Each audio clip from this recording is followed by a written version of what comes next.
دوست پسر داری؟ خانم کی گفته؟ دروغ نگو. دروغ نمیگم، داشتم میگفتم دارم. پس کیه این طرف؟ کی خانم؟ همون که با موتور رسوندت. کسی منو نرسونده. اصلا الان زنگ میزنم به پدرت، همین چیزا رو جلوی خودش بگو. نه خانم زنگ نزنین. نه دیگه زنگ نزنین تو رو خدا.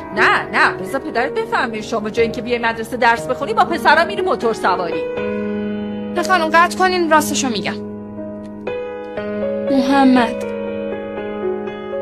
محمد چی؟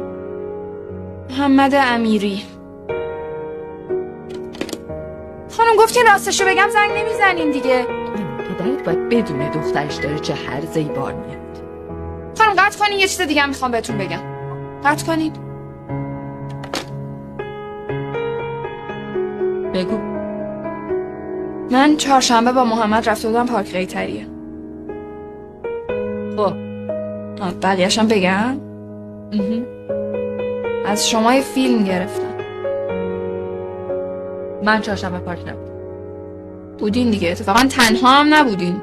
گوشیم هم تو کیفم، اگه بخواین میرم میارمش. دیگه داری چرت و پرت میگی.